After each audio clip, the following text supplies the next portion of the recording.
Good afternoon, everybody. Welcome to another Second Look Bible study. My name is Jim Schaefer. I'm a retired pastor and Bible teacher, and I share with you every Tuesday at 4 p.m. We are working our way through the Old Testament, and we are looking at each book of the Old Testament, and we are trying to see how each book fits in to the overall story of the Old Testament. Now, today, we are going to be looking at the book of Numbers. If you have any idea of why the name Numbers is used for the book of Numbers, please jot it down in the comments section. There is a right answer, and then there's my answer that I'm going to be sharing with you just a little bit later. So I invite you to stick with me and see if mine makes at least a little bit of sense, as well as the traditional answer. Now, as we have looked at each of the books so far, we have been following this timeline, and let me show it to you again. It starts with the book of Genesis, and the book of Genesis covers creation and the patriarchs, all right? And then the books of Exodus, Leviticus, Numbers, and Deuteronomy all take place in what we call the Exodus, where the children of Israel are leaving Egypt. We'll kind of review that as we go on, but we are still in this area here today. So we're going to look at the book of Numbers. Now, as we've worked our way through the first few books, we have made use of a cartoon system that comes from Walk Through the Bible. And they've done a masterful job of creating a funny or silly picture that helps us to remember what each book of the Old Testament is all about. So far, we've looked at the book of Genesis. See if you can remember what the book of Genesis is about and jot it down in the comment section. Here's the slide for Genesis, and there is something there that is larger than everything else. You've probably already noticed it. If you know what the book of Genesis is about, just jot it down. One word will take care of it. There is a big N. The big N reminds us that the book of Genesis is the book of beginnings. Now, the first half of the book of Genesis is all about the beginning of the human race. The second section of Genesis is about the beginning of the Jewish people. Now, the story goes something like this. God called Abraham to leave the city of Ur to travel to the land of Canaan where he was to settle. And God makes a promise to Abraham that through him all the nations of the earth will be blessed. Now, this is going to be extremely important. It's the second great prophecy in the book of Genesis, and we understand that the Messiah is going to come from the line of Abraham. Now, Abraham has a son, his name is Isaac, and God makes the same promise to Isaac. Isaac has two sons, Jacob and Esau, and God makes the same promise to Jacob. At some point in time, Jacob wrestles with an angel, and God changes his name from Jacob to Israel, which means wrestle, because he wrestled with God. Now, Jacob, or now Israel, has 12 sons, and they are going to become the foundation for the nation of Israel. In particular, we are going to notice one of his final sons, not the last, but second to last, Joseph. Joseph's going to be sold into slavery, and Joseph is going to end up in Egypt, where he is going to save the Egyptian people from a 7-year famine, and he's also going to save his family as they all move to Egypt, and they are able to survive the famine. So when Genesis ends, the children of Israel are in the land of Egypt, and in the last chapter of Genesis, Joseph dies. When the book of Exodus begins, we hear that the new Pharaoh has taken over. It's now 450 years later, and the Pharaoh knows not Joseph or his family the children of Israel have become slaves in Egypt. The people are crying out to God to deliver them. And Moses is going to be born, and he's going to become the deliverer. Through a series of 10 plagues, he is going to see to it that the Pharaoh lets the people go. They are going to escape from Egypt. They're going to cross the Red Sea. The Pharaoh is going to change his mind, go after them, but be destroyed in the waters of the Red Sea. From there, they're going to go to Mount Sinai, and there they're going to receive the 10 Commandments. They're going to receive instructions on building the tabernacle, which is a portable tent that mimics the temple. And it has to be portable because they're going to wander in the wilderness for 40 years. That brings us to the book of Leviticus. And the cartoon for Leviticus is a man wearing a pair of Levi's, and somebody is kissing his toe because that's Leviticus or Leviticus. And it's about offerings and feasts. Now, the offerings are not money offerings as we think of them, but these are sacrificial offerings. And feasts are going to be special holy days that God brings apart. The basic message of Leviticus is, how can an unholy people approach a holy God? And it's through the sacrifices and holy days, and in particular, the Levites. They are the priests. So that brings us to the book of Numbers. And the picture for the book of Numbers is, again, a little silly picture. It shows here a group of numbers blindfolded and wandering in the wilderness or the desert. This helps us to remember that the book of Numbers was about the Israelites wandering in the wilderness. Now, I put together a map. I placed it in Facebook for you, but I wanted you to have an opportunity to see it again. Here is the map, and it shows all the way over to the far left when they were in Egypt and how they then crossed over the Red Sea.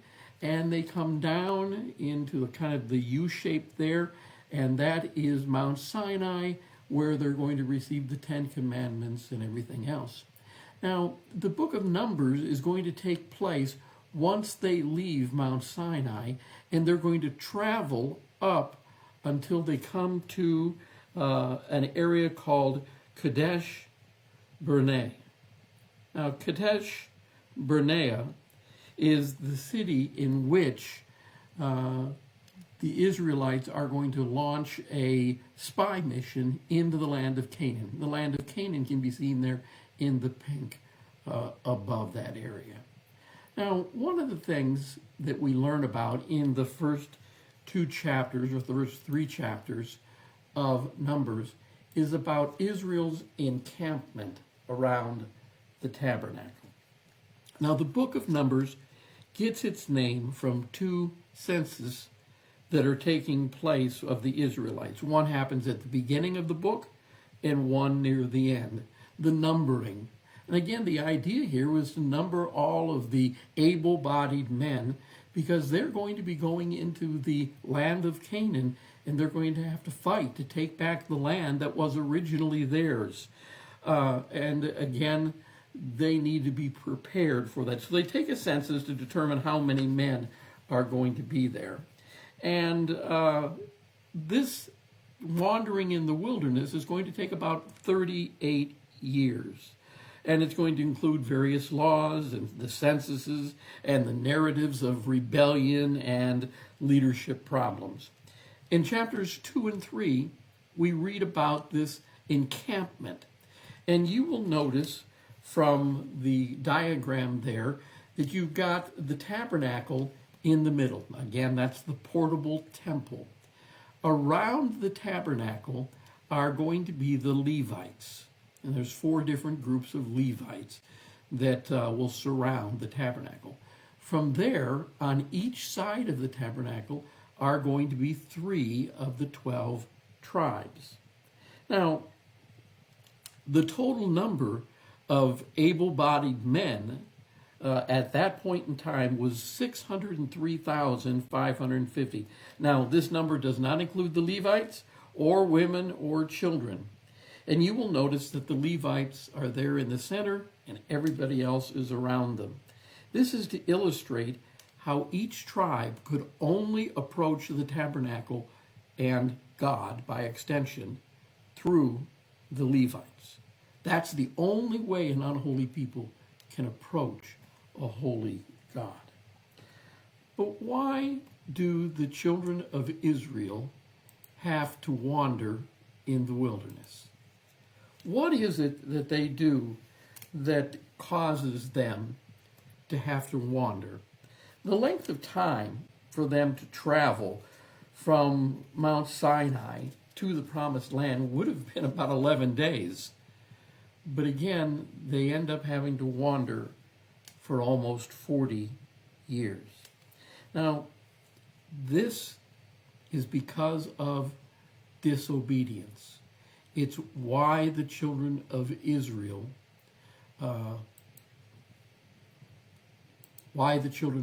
had to wander for 40 years.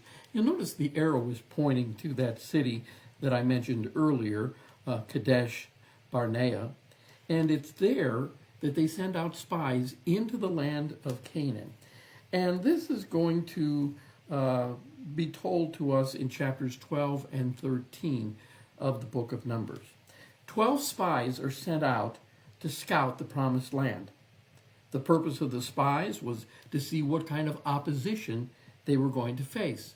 There was one spy from each of the 12 tribes.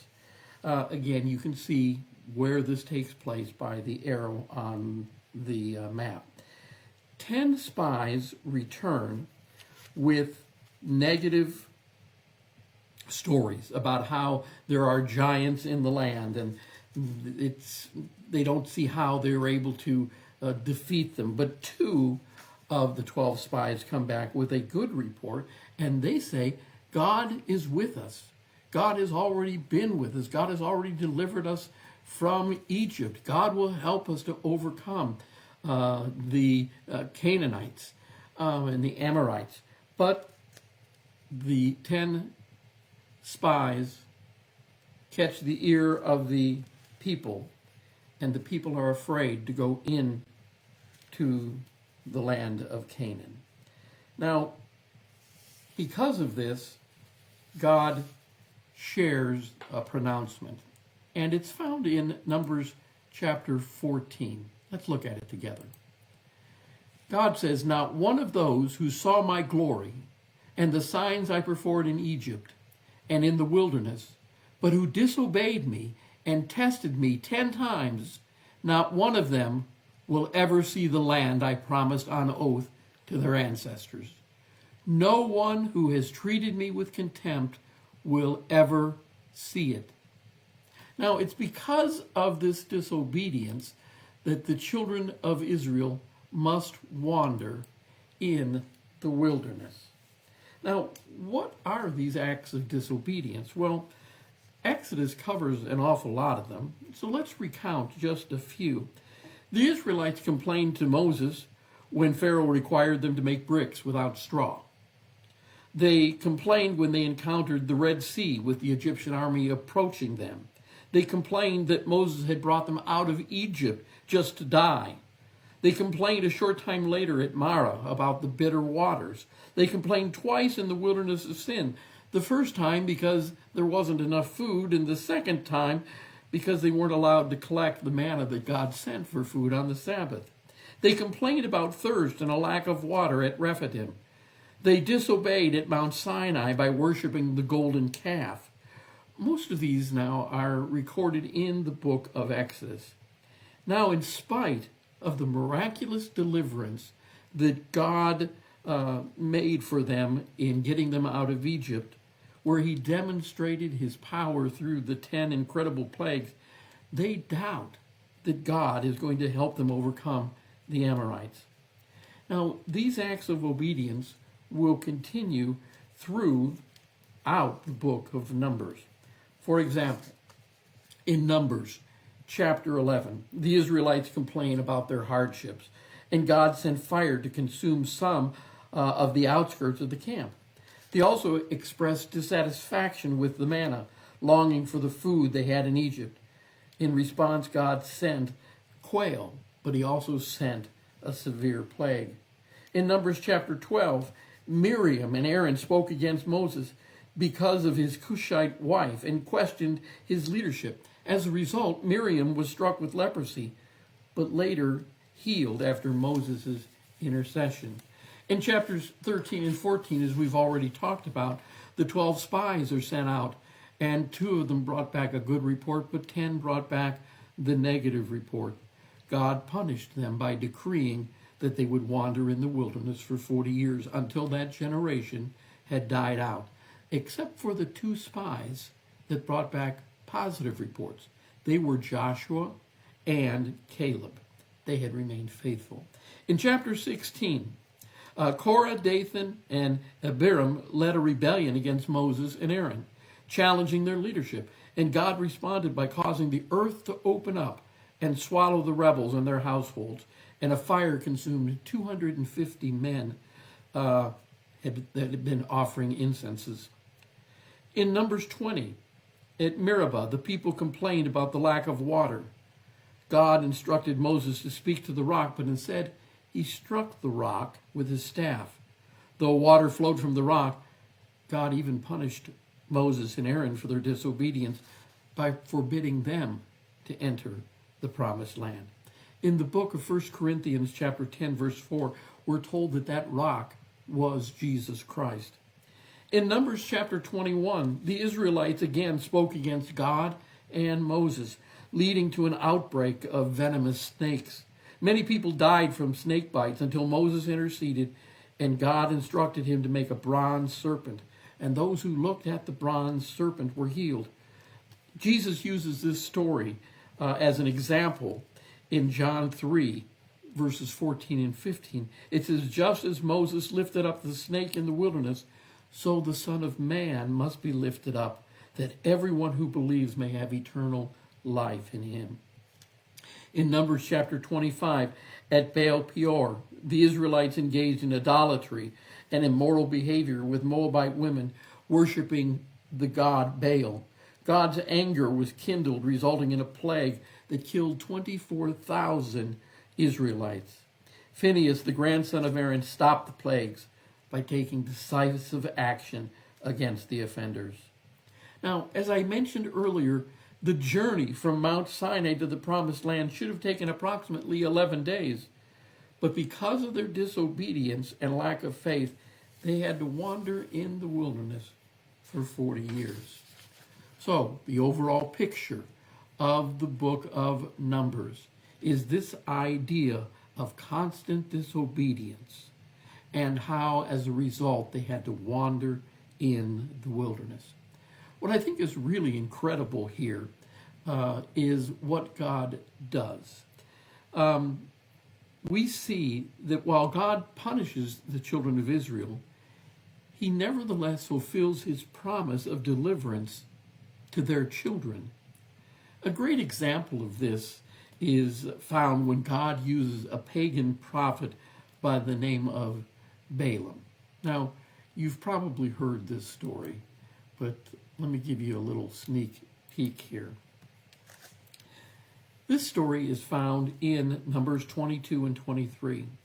The king of Moab, which is where they're at this point in time, and they're about ready to enter into the promised land, the king of Moab calls for this prophet to come and to curse the Israelites. 3 times Balaam tries to curse Israel, but the only thing that will come out of his mouth are blessings. Even his donkey speaks to him, and he sees the angel of the Lord. And once again, God is protecting his people. Yes, he punishes them for his sin, but he wants to make sure that the Israelites reach the promised land. Now, in 1967, an archaeological discovery found an inscription with the name Balaam, son of Beor, who is described as a seer of the gods. This matches the name and title of Balaam that's mentioned in the book of Numbers, in the Bible. So we have archaeological evidence that this takes place. Finally, Numbers concludes with a second census. Now you might ask, why take a second census? You've already got a count of all the men early in the book of Numbers, but all of them have died out. Now, as they stand on the outskirts of the land of Canaan, the generation that had been disobedient has died off, and all of their children have now reached adulthood. And so a second census takes place where they count the number of eligible warriors. And also we find that in this section that Joshua is appointed as the leader to replace Moses. And there's also instructions concerning the distribution of the land and the inheritance of the tribe. When the book of Numbers closes, the children of Israel are on the eastern border of the promised land. They are ready to enter into the land. But something must take place first. And that's the story of the book of Deuteronomy. And we'll take a look at that in our next lesson. So the book of Numbers is about the wandering in the wilderness because of their sin, because of their disobedience, and God has that entire generation die off. But their children are still able to enter into the promised land. Well, thank you very much. I appreciate you being with us. Don't forget to check out the YouTube page where all of the lessons are. If you've missed any in this series, you can find them there, www.youtube.com/@JimSchaefer8933/playlists. And again, look for Understanding the Old Testament. Thanks again for watching. I hope you guys have a wonderful day, and I will look forward to seeing you. Thanks for watching.